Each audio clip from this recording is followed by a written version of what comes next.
Hello everyone and welcome back to the channel. I hope you're having a wonderful day and I really do appreciate you dropping in. Just want to mention really fast before we get into the video, if you aren't following me over on the Chilling app, you are missing out. We have hundreds of scary stories with hours of entertainment, and we have a bunch of different narrators over there. We're talking true crime, creepypastas, scary stories, all your narration needs. And Chilling 2.0 is just around the corner with some huge changes. So if you haven't checked it out yet, you need to get over there and get ready for 2.0, baby. Make sure to click the link in the description and you can get your 3-day free trial. After that, it would be $2.99 a month, but it is 100% ad-free. And you have a sleep timer, you can download it so if you don't have data, you can change your background ambient music and so much more. And the app was even created by a horror narrator, Being Scared. So it's made by horror lovers for horror lovers. Not horror lovers, horror. Much love, and I really do appreciate you taking the time to listen to this and go support us all over there. That'd be awesome. And without any further ado, let's get into this video. Dana McKay grew up in Georgia. Her first marriage fell apart after her husband cheated on her. She later moved to Virginia, where she found work at a carpet and flooring company.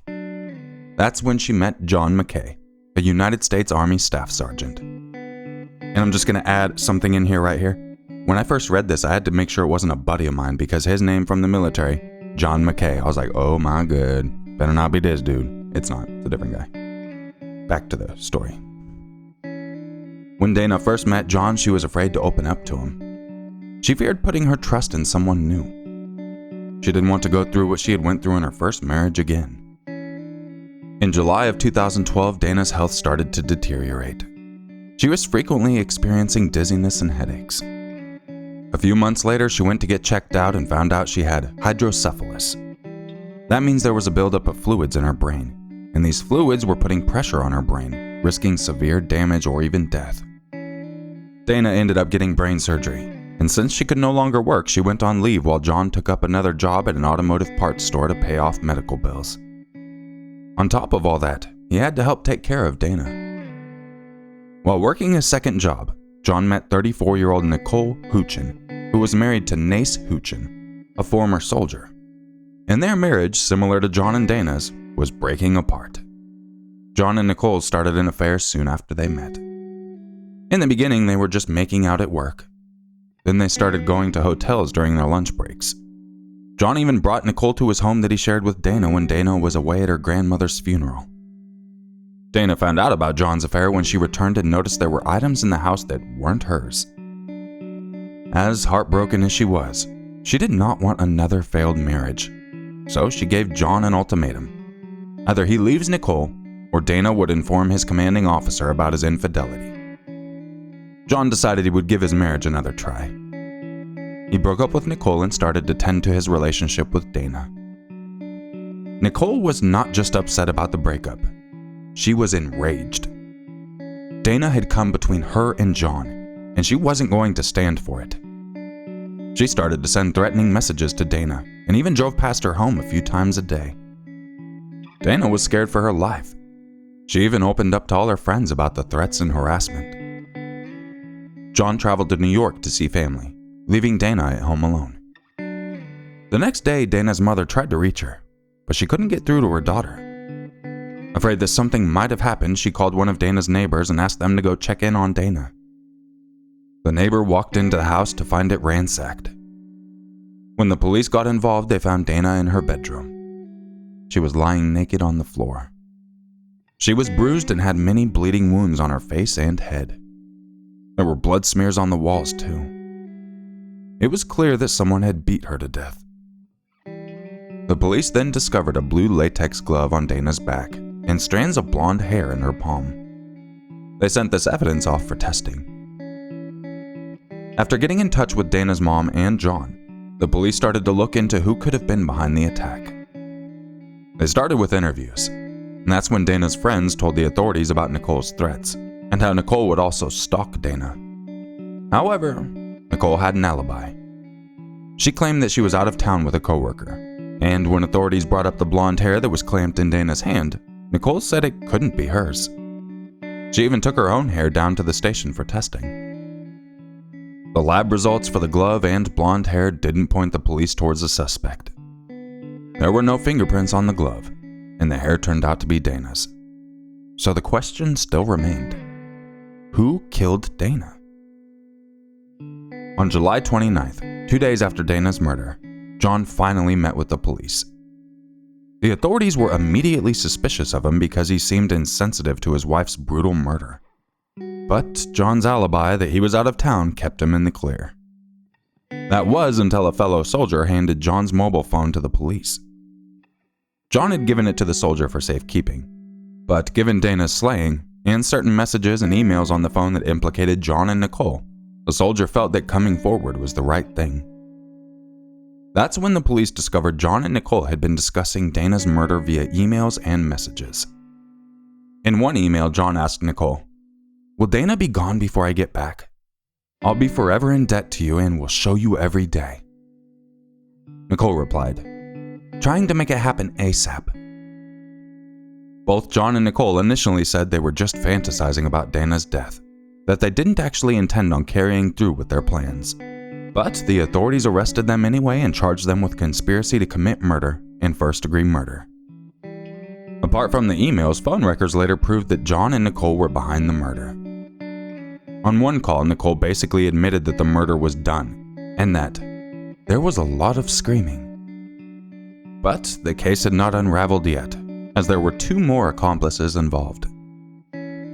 Although John and Nicole were involved in Dana's murder, there was still the question of who the actual killer was. The authorities soon found their suspect, and it was a shock to all when it was revealed that it was none other than Nace, Nicole's husband.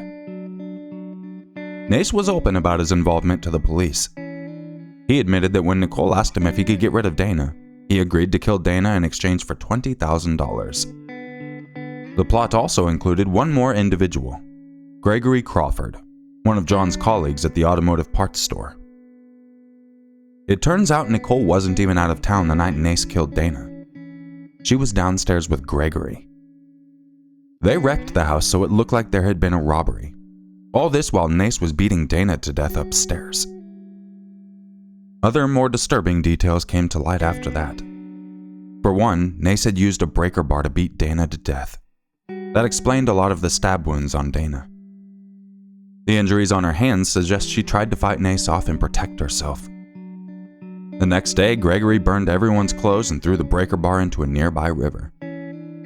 He disposed of all the evidence of what they had done. Not long after, John McKay was interviewed while he was in jail.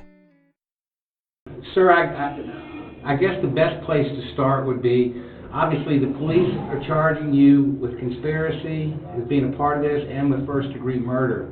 What do you say to those charges? Sorry, take your time. My wife is dead. It's not enough. What do you mean when you say it's not enough? What do you mean? I'm still fucking alive. According to a police report, there were emails exchanged between you and the other woman. How do you pronounce her name, her last name? Halchin? Yes, Halchin. That you had sent her an email asking if the deed had been done yet, and if it had, that you would be forever grateful to her and show her that every day. Did you in fact send that email? I'm sure I did. I'm sorry, I didn't hear what you said. I'm sure I did. You did. You're sure you did. I don't know if the police had shared with you the circumstances, but it sounded like a pretty violent killing. Your wife had multiple stab wounds on her face. The bedroom door had been kicked in. Was it supposed to go like that? It was supposed to be just a fantasy thing. That's all we ever did on emails and stuff. Fantasy. Everything that we ever did was fantasy. Fun. It's craziness. It never should have went this far. It wasn't until I couldn't get my wife on the phone when I realized that something was wrong. That it might actually be real. And then when I couldn't get in touch with her and I couldn't get in touch with her mom and her stepdad, it started sinking in. And I was up in New York at the time, and I was driving back when I finally was able to talk to the detective, and he said that my wife had been really killed. So that email that you sent out saying, has the deed been done? If so, I'll be forever grateful. You never got a response to that particular email then? Or did she ever tell you, yes, it's done? I don't remember. Emails, I mean, you can send a text or an email in seconds and forget about it. So I couldn't tell you 90% of anything I've ever sent to anybody. So I don't know. And the rear garage door is where she was supposed to gain entry to the house. Did you leave that door open for her? Did you tell her about that door? I told her the door was open on occasion, yes, but other people have had keys to my house. When I moved into that house, 7 or 10 days after we had moved in, a kid walked into the front door that was locked with a key to the house. He was with a cleaning company. One of the things that we were going to do was change the locks on the doors. The only door that ever got done was the back living room door. So, yeah, I did tell her that the door would be unlocked, but my wife checked the doors all the doors in the house every day. Staff Sergeant, the question I have to ask you though, sir, is if this was just supposed to be a fantasy, why would you relate a detail such as where a door would be unlocked, where entry could be gained to Ms. Couchin if this was only supposed to be a fantasy? I don't know. I don't know. I have no clue. And in the fantasy, was the killing supposed to be carried out the way it was with that level of violence? No, nothing like that. No. No. How did the scenario play out in your fantasy? In my fantasy, she fell down the stairs, maybe. Something like that. Nothing like... Or you mean pushed down the stairs? Well, my wife had balance issues because of the surgery she had a year prior. And every once in a while she would almost fall down. And then our dogs would always be under her feet. So it's not crazy to think that the dog would trip her, because my dogs have actually tripped her a couple of times in the past. So that would be a crazy fantasy that, hey, she fell down the stairs because the dog tripped her. But that's not a fantasy about killing someone. You said you guys had fantasized about killing her. Well, yeah. Like, hey, let's kill her and then we can go and run away and be together forever. But, I mean, that never works. I had a job as of yesterday. She had a job. Responsibilities. You're just not going to somehow find $1 million on a corner and run away for the rest of your life. So it was just bullshit talk. I mean, if you wanted to run away right now, could you? I can't. I couldn't 2 days ago. I had $152 in my bank account 2 days ago, and I made it from Upper New York to the house with that much. With all that, that's it. So there's not like there was any realism to it, no truth to it. Because I wasn't going nowhere. It sounds to me, though, almost like the only thing you're lamenting right now, though, is your situation. I mean, what about the fact that your wife was killed? If I spend the rest of my life in jail because of what happened to her, it won't be long enough. So what you're saying is you're ready to accept the punishment that comes your way? No matter what, my wife is dead. And because of what I said, somebody killed her, I think. So Staff Sergeant, you're telling me then you never said to her, go there on this night, do it tonight, do it then. It was never planned to that detail. No.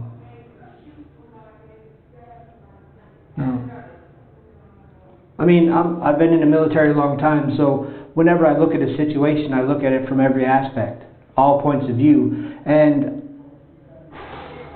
no matter what I'm doing, I always figure out every option, every aspect of it. And that's just one of those things. When you're talking to somebody, you just naturally talk about every aspect of everything, you know. But didn't it occur to you, I mean, if you were dating this other woman, you guys were having an affair, okay, and you've admitted to that, correct? That you were having an affair with Ms. Couch, okay. Didn't you have some indication of what her personality might be like? I mean... No, she was a great person. Every time I ever saw her, she was a great person. She had an anxiety issue, yes. She had, she was taking medicine for anxiety, but not for crazy want to kill somebody. And it wasn't just a killing, and I don't want to harp on this again, Staff Sergeant, but I have to bring it up, and that is that it was a very violent killing. Do you know that one of your wife's fingers had actually been severed off? No. You had not been told that? Police investigators didn't tell you that? They showed me a quick picture of something, and that was it. When you saw the picture, surely that must have relayed some of the level of violence to you. What did you think when you saw that picture? That if I ever got my hands on the person who actually did it, with 3 seconds I would kill him. Knowing now who did it, at least according to who the police say did it, do you still feel that way? If I have the option and the opportunity, she's dead. That's all there is to it. So, in no circumstance would that relationship ever continue, even if, for some reason, the two of you were let out? If it's found that she is guilty, if I have a chance, I will kill her.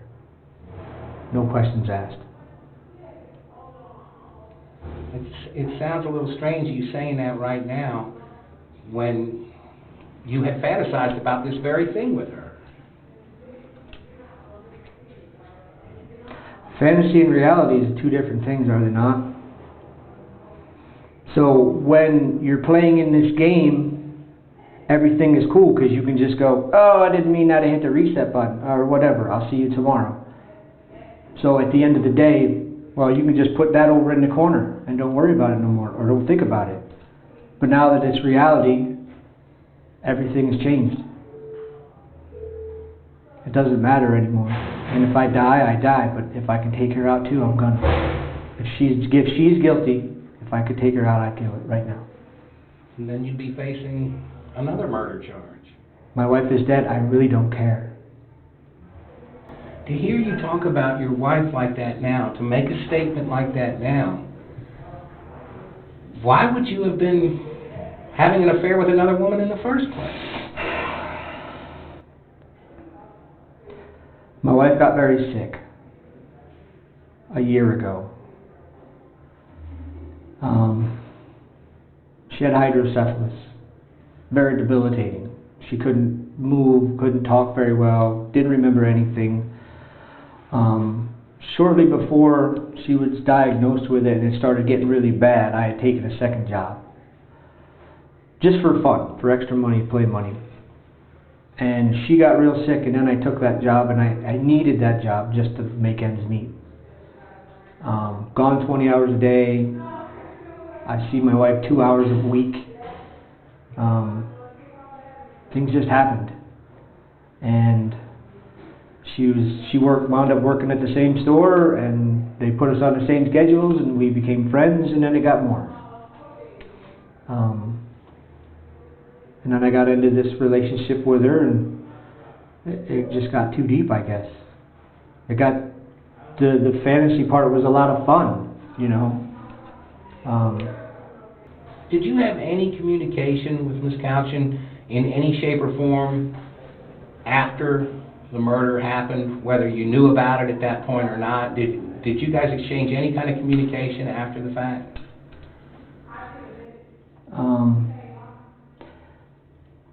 A little bit, yes.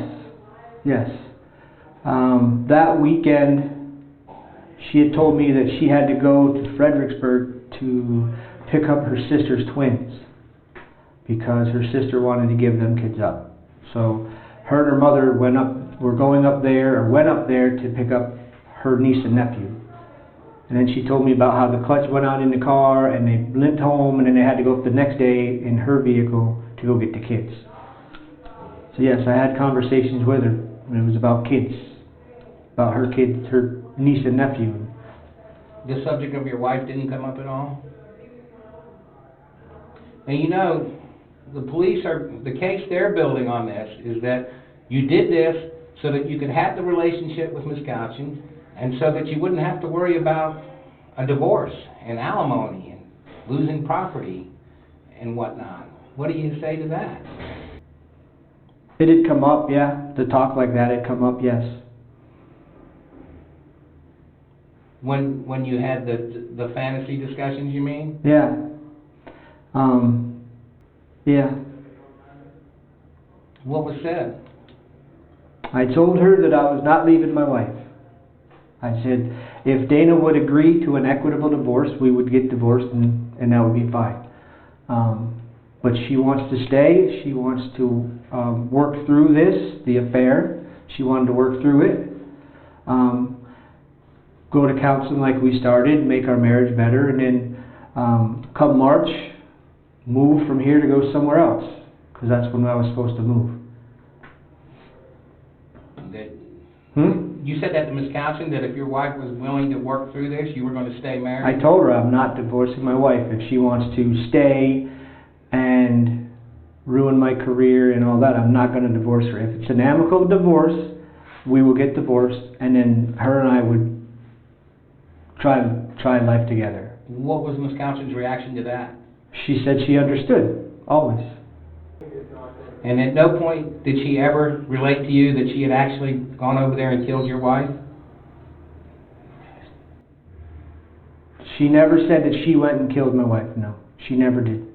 Not one time did she say, I killed your wife. Did she say she was planning to? She said she had thought about how she would do it, yes. Yes. And what did she say? What were those plans? What did she think? Fall down the stairs, make it look like an accident, something like that. Nothing like what happened, no. Because she's a small person. I don't even know how I could even think about her being able to do stuff like that. I don't know. You're talking about your girlfriend? Yes. Are you just... I'm wondering, if you allow me, I'm wondering, Staff Sergeant, if you feel the way you feel because of the way the crime was carried out, because of the violence involved. If Mcculloch had just pushed your wife down the stairs, would you maybe feel different about this? No. My wife is still dead. I never wanted her to die. I just wanted her to divorce me amicably. That was it. There was never any, well, she's dead, that's good, let's go. I mean, there might have been talk about it, yeah, but it was not act upon it, never. Never act upon it. I mean, it's like people playing World of Warcraft games. They get into that character for 12, 14 hours a day, but once they get out of the character, it's what they just did before. It's not real. And that talk was never real. Not for me. It was fun. It was just, man, if we lived in a crazy world, the crazy shit we could do, that was it. Now that it's all really happened, what would you say to the family of your wife and your family? If I get out of jail any time before I'm dead, it's too soon. During the ensuing trial, Nace pleaded guilty to the murder charge. In turn, the prosecution dropped the capital murder and conspiracy to commit murder charges. John and Nicole pleaded guilty to first-degree murder, whereas Gregory pleaded guilty to conspiracy to commit capital murder. Nicole also addressed Dana's family during the trial, saying that she was very sorry for the part she played in the murder, and that she wished Dana had never met her or John. In the end, Nicole got 23 years in prison, Nace got 40 years, John got 28, and Gregory got 17 years. They all would have had harsher punishments had it not been for their plea agreements, which helped them avoid the death penalty. Once again, I really do appreciate you dropping into this video. So as I mentioned when I was reading this script, I really did for a second think this was one of my friends. I had to talk to my wife, I'm like, holy crap, I gotta look this guy up. But thankfully, Just a completely different coincidence that he had the same exact name and was also in the military. Regardless, these types of stories really show you that some people won't just leave or get a divorce. For some reason, they want murder to be their number one option, as opposed to just have them sign a piece of paperwork and be like, you know what, let's just separate, like a normal adult would do. I guess it just really goes to show you never know who you can trust. I will catch you all in the next video. And just remember, it's always scarier if it's true. Bad bye.